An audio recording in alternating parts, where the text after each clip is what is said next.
జై శ్రీమన్నారాయణ. శ్రీమతే రామానుజాయ నమః. కృష్ణం వందే జగద్గురుం. ఆండాళ్ దివ్య తిరువడిగలే శరణం. భరద్వాజ కులంబోధి చంద్రం శ్రీ పురుషోత్తమం వేదాంతో భయని తత్వార్థ జ్ఞానదం గురుమాశ్రయే. దయాపాత్రం దైవక్త్యాదిగుణార్ణవం యతీంద్రప్రవణో వందే రమ్యజా మాతరం మునిం. లక్ష్మీనాథసమారంభాం నాదయామునమధ్యమాం అస్మదాచార్యపర్యంతాం వందే గురుపరంపరాం. ఆండాళ్ దివ్య తిరువడిగలే చరణం. నీలాతుంగస్తనగిరితటీ సుప్తముద్బోధ్య కృష్ణం భారాజ్యం సంస్కృతిశతశిరసిద్ధమధ్యాపయంతి సోచ్ఛిష్టాయాం సృజనగలితం యావలాత్కుచ్చరుంతే గోదా తస్యై నమ ఇదమిదం భూయ ఏవాస్తు భూయః. అమ్మా, ఈరోజు మనకి 12 రోజులు ధనుర్మాసం అయింది. ఇప్పుడు మనం 13వ రోజు వచ్చినాం, అంటే 13వ పాశ్రానికి మనం వచ్చినాం. అంచేత మామూలుగా మనం ముందు పాశ్రమైన పని చేసుకున్న తర్వాత అనుసంధానం అయిపోయిన తర్వాత మనం అర్థానికి వెళ్తున్నాం. అదే రకంగా ఈరోజు కూడా చేసుకున్నామమ్మా.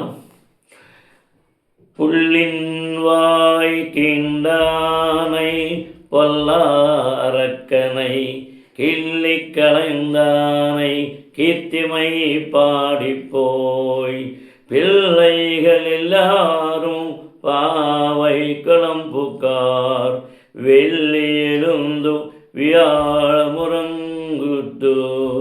புல்லும் சிலம்பினகான் போதறி கண்ணினான் கொள்ள குளிர குடைந்து நீராடாதே பள்ளி கிடத்தியோ பாவாயனி நன்னாளால் கள்ளம் தவிரந்து கலந்து ஏலோரிம்பாவாய்.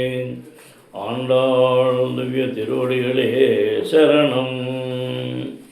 అమ్మా, మనం ఈ 13వ రోజు పాశురం ఒకసారి విన్నపం చేసుకున్నాం. తర్వాత అర్థం తెలుసుకోవడానికి మనం రోజులాగే మన వరకు మనం ప్రయత్నం చేద్దామమ్మా. ఈ 13వ రోజున తన జ్ఞాన నేత్రంతో పరమాత్మను తాను ఉన్న చోటు నుంచి కదలకుండా అనుభవిస్తూ ఉంటే జ్ఞాన సంపద అనుభవిస్తూ ఉంటే ఆ జ్ఞాన సంపద ఇలా గోపికను మేల్కుతున్నారు, వాళ్ళు మేల్కొలుపుతున్నారు. జ్ఞాన సంపద పుష్కలంగా ఉన్న గోపికని ఈ రోజునే ఈ పాశురంలో మనకి ఆమెను మేల్కొలుపుతున్నారు. కిందటి పాశురంలో మనత్తు క్లియానై అంటూ రామ వృత్తాంతం పాడారు కదా. ఆ పాట ఈ గోపిక విని శ్రీకృష్ణ పరమాత్మ ఉన్న గురిలో శ్రీరామచంద్రుని పాడిన వారు ఉంటారా అనగా, రామ వృత్తాంతం పాడదాం, శ్రీకృష్ణ చర్యను పాడదాం, అర్చావతార వైభవం పాడదాం అంటూ ఇందులో రామకృష్ణావతారములు రెంటిని కలిపి పాడుతూ ఈ గోపికను మేల్కొల్పుతున్నారు. అది రామ కృష్ణ. ఇదేమిటి మరి రాముడు ఇప్పుడు అంతా కృష్ణుడు కదా అంటే, అటు రాముడు ఇటు కృష్ణుడు అంటూ అర్చావతార వైభవాన్ని పాడదాం అంటున్నారు. ఈ రెండు కలిపి పాడుతూ మనం ఈ గోపికని మేల్కొల్పాలి. అమ్మా, పుల్లిన్వాయ్ కీండానై పొల్లావరక్కనై కిళ్ళి కలందానై కీర్తిమై పాడిపోయ్ అంటున్నారు. బకాసురు సంహారకుని బకాసుని యొక్క సంహారకుని రావణ సంహారకుని కీర్తిని పాడుకుంటూ గోపికలు వెళుతున్నారమ్మా, లేవమ్మా అంటున్నారు. బకాసుని నోటిని సునాయాసంగా చేసినవాడు తనను గోపికలు అనుభవించడానికి బకాసుడు అడ్డం వస్తే వానిని సంహరించిన వాడమ్మా అనగా వీరు తమ జ్ఞానభక్తుల ద్వారా పరమాత్మను పొందాలనుకునేవారు కాదు, పరమాత్మ అనుగ్రహం ద్వారా పరమాత్మను పొందాలనుకునే ప్రపన్నులు. అనగా జ్ఞానభక్తులు వీరికి ఉండవని కాదు, వానిని పొందటానికి ఉపాయం వాని అనుగ్రహమే. వానిని మనం పొందాలనే కోరిక ఈ జీవాత్మకు ఉండాలి. కానీ అటువంటి కోరిక కలిగిన నాడు వానిని పొందటానికి అడ్డం వచ్చే విరోధములన్నిటినీ వాడే పోగొట్టుతాడు. మోక్ష ఇష్యామి మాసుచ అన్న అర్థం ఈ పదం వలన వ్యక్తమవుతున్నది. ఇంతకు వగాసుని తీర్చిన వాడిని, దుష్టరాక్షసుడైన రావణుని గిల్లి పారవేసిన వాడిని అంటున్నారు. రావణ సంహారకుని లీలలను అందంగా గొప్పగా చెప్పుకుంటూ ఉంటే, వీరపత్ని అవటం చేత ఈమె కొత్తిమీర ఆకును ఎంత సులభంగా మనం తెప్పివేస్తామో అంత సులువుగా రావణాసురుని తల గిల్లి వేసను. అంటే చూడండి, కొత్తిమీర కరివేపాకు అలా గిల్లి మనం చక్కగా ఇంట్లో పులిహారో దద్దోయినో పొంగలో పొంగలో చేసుకుంటాం కదా రోజు.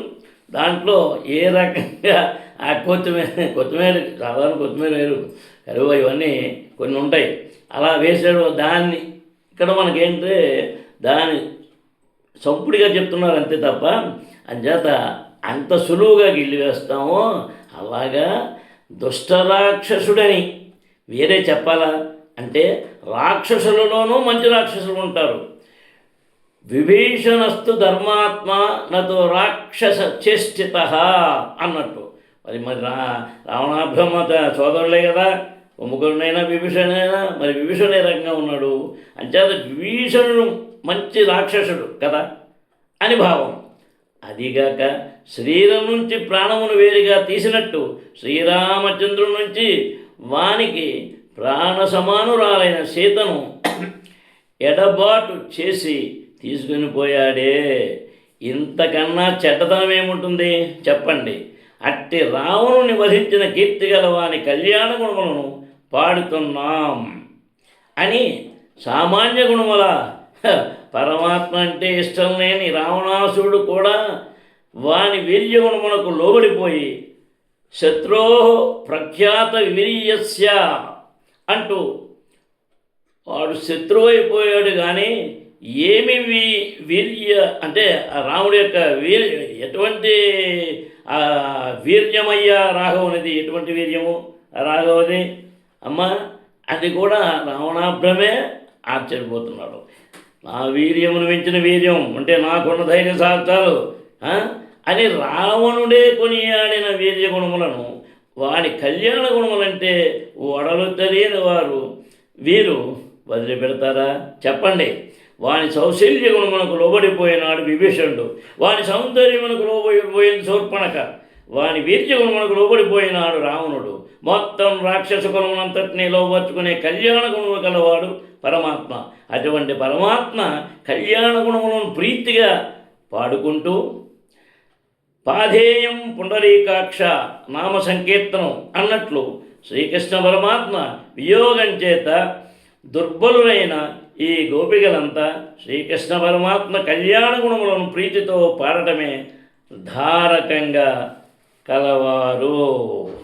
మా చూడండి ఎంత చక్కగా మనకి పాసురాల్లో అమ్మగారు మనకి మెచ్చారో చూడండి.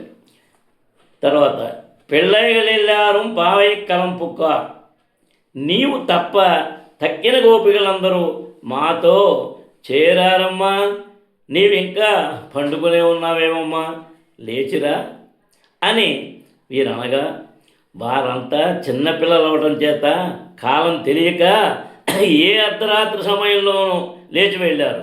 తెలిసిన నేను లేవను అని ఆమె అంది. వెళ్ళి ఎలుందు వియాణము రంగుత్తు అంటున్నారు.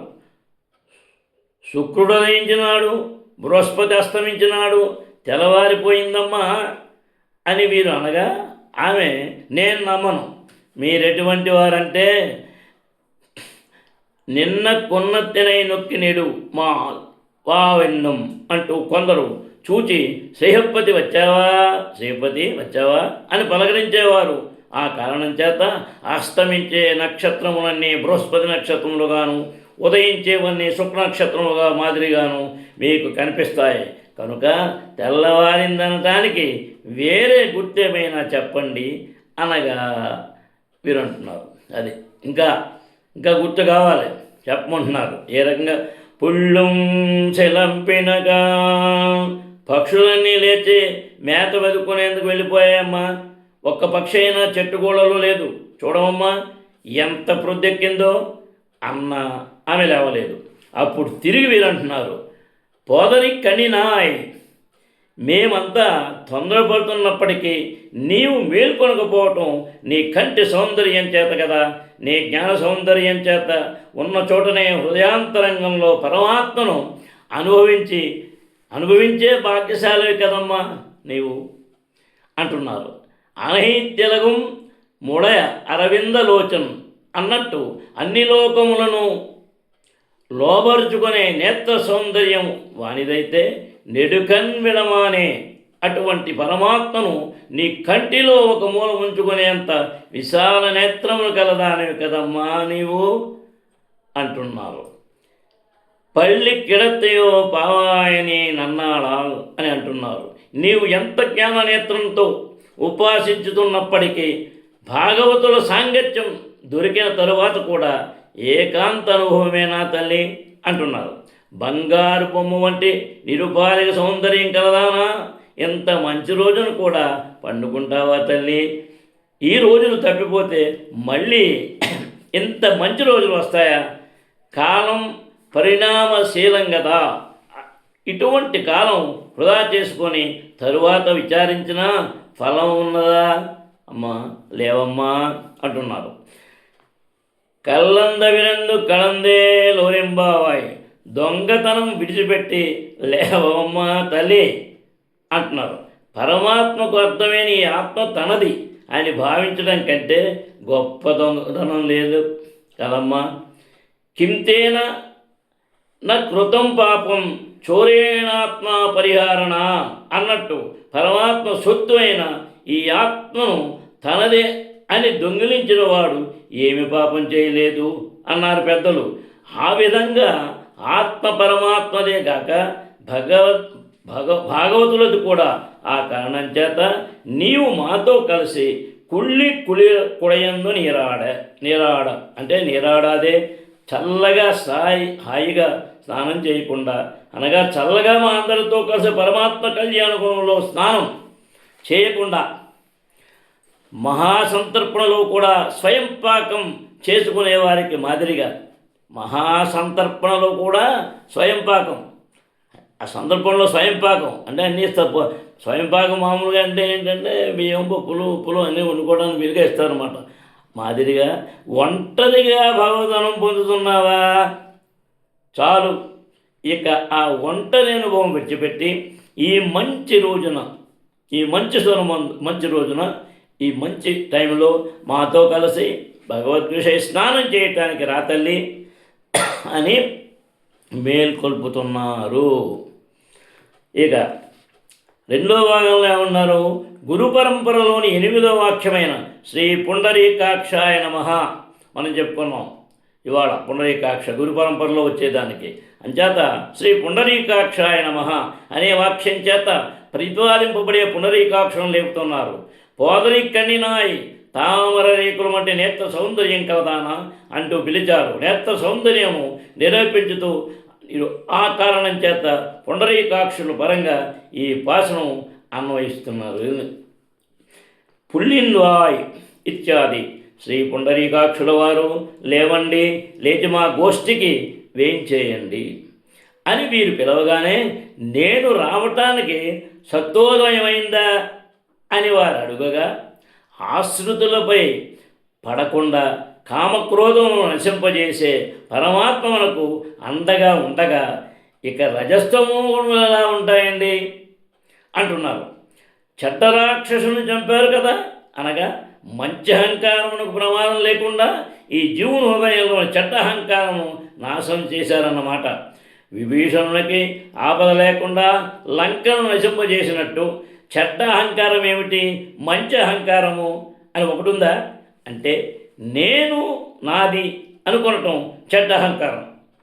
నా గోపాలుడు మా గోపికలు అనుకొని అభిమానపడే అహంకారం మంచి అహంకారం అన్నమాట. ఇటువంటి మంచి అహంకారం వృద్ధి చేసి నాశనమునకు కారణమైన చెడ్డ అహంకారము తన దాసుల వద్దకు రాకుండా చేసినవాని కళ్యాణ గుణములను కాపాడుకుంటూ భాగవతులంతా పరమానందంతో ఆచార్యులను గ్రహించే భగవదనుభవంతో స్నానం చేయటానికి కాలక్షేప స్థలమును చేరారు. సత్వోదయం ఇంకా కాకపోవడం ఏమిటండి అంటున్నారు. వెళ్ళి ఎడుందు ఇత్యాది పరిశుద్ధమైన జ్ఞానం నలుగడలా ప్రజ్వరిల్లుతున్నది. పరిశుద్ధమైన జ్ఞానం నలుగడలా ప్రజ్వరిల్లుతున్నది. అజ్ఞానం సమసిపోయింది, లేవండి అంటున్నారు. పుళ్ళుం ఇత్యాది తదితర భాగవతులంతా లేచి భగవదనుభవానందంలో ఆడుతూ పాడుతూ కాలక్షేప ప్రదేశమునకు వెళుతున్నారండి. మీరు కూడా ఈ మంచి రోజున చల్లగా భగవదనుభవంలో స్నానం చేసి మీరు ఆనందపడి మమ్ములను ఆనందింపజేయకుండా ఇంకా ఏకాంతంగా అనుభవిస్తున్నారేమండి. అది ఆయన అనుభవిస్తూ అందరికీ అనుభవించారు. ఆచార్య ఆయన ముందుంటే కానీ కాదనమాట. అంచేత ఇంతమంది ఉన్నా, ఇంతమంది గోపికలు ఒకరిలో మంది కలిసి ఉన్నా, ఇంతమంది కలిసి వెళ్తున్నా ఈ గురు పరంపరలో ఇవాళ మనకి చెప్పిన వాక్యం ప్రకారంగా మీరు ఒక్కరే అనుభవిస్తారేమిటండి. భాగవత సాంగత్యం దొరకని రోజులలో లౌకికుల సహవాసం చేయటం ఇష్టం లేక ఏకాంత అనుభవానందం పొందారు. ఇన్ని రోజులు సరే బాగుంది, కానీ ఇప్పుడు ఇంతమంది భాగవతోత్తములు అందరూ మీ కొరకు ఎదురు చూస్తూ ఉండగా ఏకాంతానుభవం ఎలా రుచించుతున్నది ఆచార్య? మీరు మా యందు అనుగ్రహం ఉంచి మా గోష్ఠిలోకి వేయించేయండి అని గురు పరంపరలోని 8వ వారైన శ్రీ పుండరీకాక్షులను లేపుతున్నారు. రేపు మహానీయులైన శ్రీనారములను మేల్కొలుపుతారు. మనకది అంచేత గురు పరంపరలో ఉన్న వారిని సంఘాలు అందరినీ ఒకరిని తర్వాత ఒకరిని ఒక్కొక్క భాషలో మనం తీసుకొస్తున్నారు. అదేవిధంగా రేపు మనకి పుండరీకాక్షుల వారిని అయిపోతుంది ఇవాళ. రేపు నాదమునులను పేర్కొంటారు. ఈ గోపికలందరూ కూడా ఈ రకంగా కలిసి అందరూ ఈ గురు పరంపరలో ఉన్న ప్రకారంగా మనకి ఈరోజు కార్యక్రమం. అంచేత ఆ గోదారంగనాథ స్వామి వారి పరిపూర్ణ కటాక్షంతో అందరూ కూడా ఆయురారోగ్యాలతో చల్లగా ఉంటారు. ఎందుకంటే చేసే విధానాన్ని బట్టే ఎంత సత్సంకల్పంతో మనం చేస్తున్నామో అంత సత్ఫలితం ఉంటుంది. అది అంచేదమ్మా. తర్వాత కర్కటే పూర్వఫల్గుణ్యాం తులసీ కాననోద్భవాం పాండ్యే విశ్వంబరాం గోదాం వందే శ్రీరంగనాయకీం. ఆండాళ్ దివ్య తిరువడిగళే శరణం. జై శ్రీమన్నారాయణ. శ్రీమతే రామానుజాయ నమః. కృష్ణం వందే జగద్గురుం. అమ్మా మనకి ఎందుకంటే ఈ 15 నిమిషాలు చెప్పుకుంటున్నాం. విశదీకరణ చేయడానికి మనకి సరిపోతుంది. మీరు అడిగినట్టుగానే మనకి నడుస్తుంది ఇప్పటిదాకా. ఆ భగవంతుని యొక్క పరిపూర్ణ కటాక్షం, ఆండాళమ్మ గారు రంగనాథ స్వామి వారి కటాక్షం పరిపూర్ణం ఉంది. కానీ ఇన్ని రోజులు బాగానే ఉంది. సరే అలాగే ఉంటుంది. కటాక్షం మనం పరిపూర్ణంగా నమ్ముకున్నప్పుడు స్వామి ఉంటుందమ్మా. అంచేత సర్వే జనా సుఖినో భవంతు. ఆండాళ్ దివ్య తిరువడిగళే శరణం. జై శ్రీకృష్ణ.